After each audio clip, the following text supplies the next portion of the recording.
Урматтуу туугандар, адам баласы китептерде жазылат. Адам баласы алсыз bir абалда жаратылган дейт. Буга далалат кылган аяттар да бар. Буга далалат кылган аяттар да бар.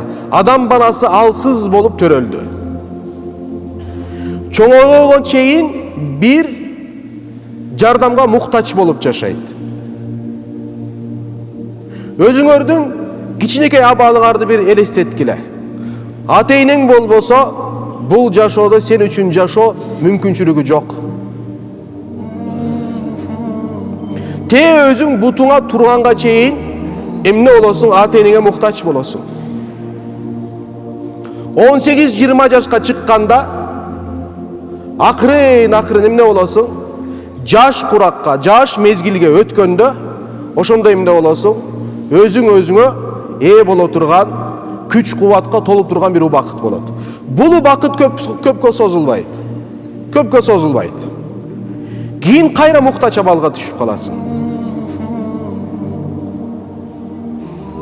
Кичинекей абалында ата-энеге муктач болгон bir абалдагы инсан картайган абалда бала чагага муктач болгон bir абалга түшүп калат.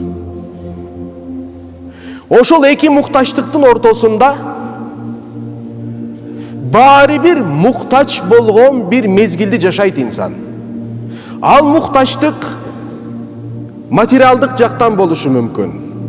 Ал муктачтык тууганым моралдык, психологиялык жактан болушу мүмкүн.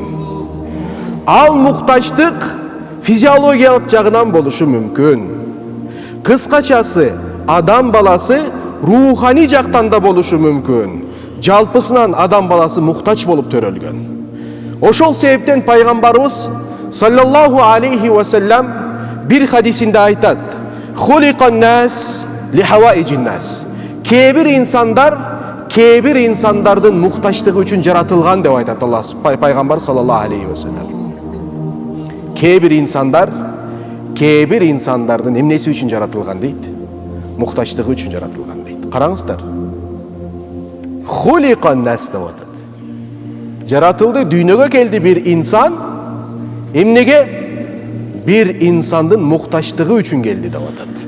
Ошол инсандын муктачтыгын жоюу үчүн, ошол инсанга жардам берүү үчүн, ошол инсанга дем тартуу үчүн, ошол инсандын абасы жана суусу болуусу үчүн Аллах субханала бул инсанды жаратып койду деп атат. Ошон үчүн бул аяттын мааниси өтө терең.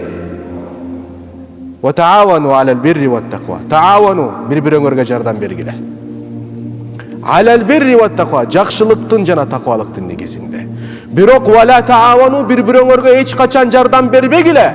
Келип жардам сурай турган болсо дагы, эмнеге? Alal ismi wal udwan, күнөөкөрлүккө жана удван душмандыкка bir-бириңерге жардам бербегиле. Буга мисал бере турган болсок, өткөндө bir көйгөй маселеси. Bir тууган келди. 5-6 bir тууган экен, эң чоң агасы келди дагы арызданып атат.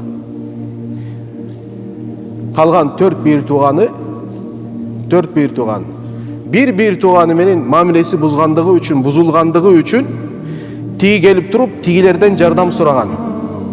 Бул байкеме жамандык кылыш керекмин, келгиле жардам бергиле. Эки бөлүнүп кетишкен. Bir жакта bir агасы, тиги болсо bir туугандары 4 bir тууган bir жерде. Wa ta'awunu 'alal birri wa la ta'awunu 'alal ismi wal 'udwan ayаты. Bir-бириңерге душмандыкта жардам бербегиле дейт. Бул арам маселеси. Ал жардам кайсы жардам болсун? Тил менен болсо дагы жардам бербеш керексиң. Мисалы бирөө келет дагы, "Эй, паланча тигиндей мындай" деп сага жамандап атат. Сен билесиң, эгерде сен азыр ошол жерде тиги адам айткан сөздөрүн ошондой дей турган болсо, анда ал дагы жаман катуу душмандык кылат ал жерге. Өзүнүн туура жолдо экендигин эсептейт дагы, сен ошол жерде сен туура дейсиң дей турган болсоң, бул аяттын маанисине камтылган болуп каласың дагы, тиге жардам берген болдуң сен. Кайсы маселесине? Душмандыкта. Ошон үчүн тилибизге өтө ээ болуш керекпиз туугандар. Тилибизге өтө ээ болуш керекпиз.